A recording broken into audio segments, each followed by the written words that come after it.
hard to believe that 2015 has already started.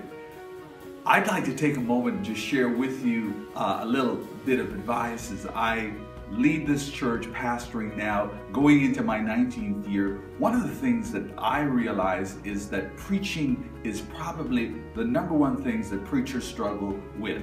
I talk to friends all the time and they ask me, they'll say, Chester, how do you preach? How do you plan? How do you prepare?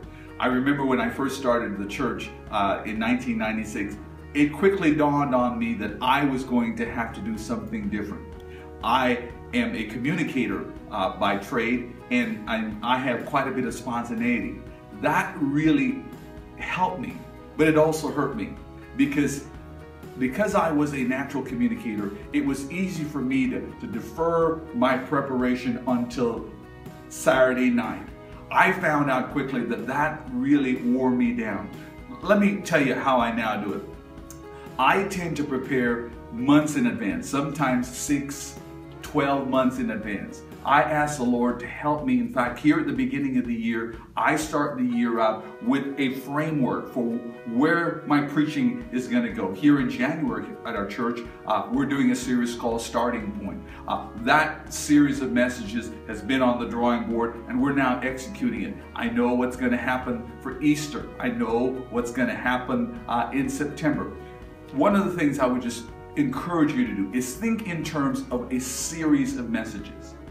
It's not that much difficult to think about a series of messages as it is to think about one message. If you think about your preaching in blocks of messages, it really does help you with your preparation time. You have a longer runway. Another thing that's really helped me is to have a preaching partner, Pastor Anthony Francis, who is on my staff. When I get done with this video clip, I will step into the conference room and he and I will look over the draft of my message for Sunday. We'll look over that. We'll go through it one more time. He will essentially help me to clarify what I'm going to say this weekend. This is now Wednesday. By the end of today, I will have clearly on paper everything that's going to happen on Sunday. Can God say something differently? Yes, but I come into each week very, very prepared. And so I would want to encourage you.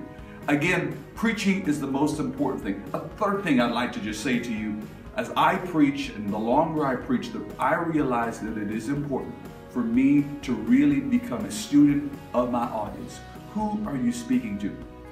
In the first message of my series this January, I did a talk about Paul's message in Acts chapter 17 to the people in Athens, Greece. I would encourage you to go back and read that familiar passage, how the Apostle Paul approaches speaking to people who know nothing about the Christian faith. If you can speak clearly to people who know nothing, you will be an effective communicator. I hope that this will be an exciting year for you as you preach, and my prayers are with you. God bless.